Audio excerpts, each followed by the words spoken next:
Good morning, everyone, and thank you for joining us for this Facebook Live. It is Thursday. It is June 11th. We'll talk about the weather here in just a sec and your news headlines. But first, a quick reminder for you. You can find us live here on Facebook each weekday morning. We go live around 8 o'clock for you. If you can't watch us live, watch us whenever it's convenient for you. This video stays on your feed throughout the day. You can also find us on your favorite podcast platforms, and you can also find us on our Inforum YouTube channel, and you can find us on inforum.com/podcast. Just click on the Inforum Minute. We're everywhere. We are everywhere all at once. This morning, it feels a lot different outside. Yeah, it does. Temperatures fell into the 50s overnight, which is a little different compared to the past few mornings where we've had 60s and 70s and a lot of humidity. This is much drier, being post-cold front now. Temps today, 60s to near 70 by this afternoon. Kind of breezy out of the northwest. Right now we're turning to the northwest, and then it'll pick up specifically for Fargo. It's already windy for places like Devil's Lake and Rolla and Langdon. They've had it all morning long. Again, that's going to keep us cool today. Mostly cloudy skies, and we watch out for passing showers and weak little thunderstorms. Nothing super feisty like the past couple of days. I don't have a severe weather risk for today. Not expecting watches or warnings, but some downpours, maybe some teeny tiny hail, all a possibility. I would say like pea-sized hail, so no damage out of those. Just don't be surprised if you do get a passing hailer. You could see 1, 2, 3, maybe 4 little thunder showers throughout the day. They're just kind of scattered around and dropping off to the southeast. They last off and on pretty much all day long. Fade away with sunset tonight. Should be quieter by about bedtime. Clear sky then overnight. We get some good Friday sunshine, which will be nice. It will be windy tomorrow. That's my one pre-complaint about tomorrow's forecast. The old wind is back. The wind is going to gust tomorrow between 30 to 40 miles an hour. Again, keeping us a little bit on the cool side, 60s to near 70 for tomorrow afternoon. I think it would be a really nice day if it weren't for the wind tomorrow. Work for the wind. Chance at a passing shower in the northern valley for tomorrow afternoon. Still kind of breezy on Saturday, calmer than Friday, but still there. I'd give it a 10 to 25 mile per hour range. Coolest day of the forecast is Saturday. Has to be in the 60s. Low 60s up north, mid 60s in the south. Back near 70 with more sunshine by Sunday. I think Sunday looks like a pretty nice day. About 10 degrees below average, but not bad. June sun angle is beneficial. I mean, it is a warm sun angle this time of year. So even if our temperature is a little bit cooler, it still is pleasant to be outside. Temps next week start off cool. We're closer to the 80-degree mark by the end of the 10-day, which takes us into Father's Day weekend. So not bad for Dad. That rhymes. There you go. All right, that's all. All right, thanks, Lydia. All right, let's dive into our news headlines then this morning. The man accused of killing a Minnesota lawmaker and her husband could plead guilty this morning.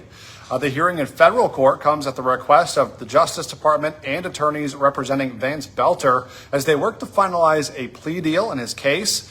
Belter previously pleaded not guilty to the murders of former Minnesota House Speaker Melissa Hortman and her husband Mark, and the shootings of State Senator John Hoffman and his wife Yvette. Now, as part of this plea deal, the DOJ will not seek the death penalty. A man arrested after a deadly shooting in Polk County, Minnesota, has now been released. Corey Burnett Jr. was initially booked on an assault charge shortly after the shooting on Monday afternoon. It happened at an apartment complex in Boston. TJ Alvarez died after the shooting. The Polk County Attorney's Office says after consulting with the Boston Police Department and Polk County Sheriff's Office, they've determined they need to wait for the investigation to be done and an autopsy before deciding if they should be filing charges in the case. A Horace man accused of shooting and killing his girlfriend is due in court today. According to court documents, Derek Lobo admitted he was holding the couple's 9mm handgun when it went off inside their apartment in November. The bullet went through the woman's forearm and hit her chest. Lobo's lawyer called that shooting unintentional. A major water main break outside of a small North Dakota town has now been fixed, but it'll be a little while longer before people in Emerado can use their water again. State inspectors plan to take samples today to determine if the water is safe or not. The goal is to get those results back either later today or tomorrow on Friday. Stick with the news leader for updates on the water in Emerado. Can someone be qualified with a PhD to teach college students, but not an 8th grade classroom? That's the question at the center of a new lawsuit filed by a Fargo private school. Capstone Academy and the Institute for Justice filed a federal lawsuit this week challenging North Dakota's teacher licensing requirements for private schools. You can read more about that lawsuit and the argument that the school is making on our website, inforum.com. Tonight, the Las Vegas Golden Knights and Carolina Hurricanes are tied at 2 games each for Game 5 tonight of the Stanley Cup Final. Coverage starts tonight at 7 on WDAY. And today on Hot Mic with Dom Izzo, the Knicks pulled off the largest comeback in NBA Finals history last night, rallying from 29 points down to beat the Spurs. It was a crazy game. Dom will have full reaction from Game 4 as New York is now on the doorstep of a title. Plus, the Minnesota State baseball tournament starts today. Look at the area teams here from our area who have a chance at a championship this year. Hot Mic is live from 9 to 11 on WDAY Extra and Inforum.com. And don't forget, for just 99 cents a month for your first 3 months, get an all-access pass to our website, Inforum.com. Go to Inforum.com/subscribe and you can get that deal.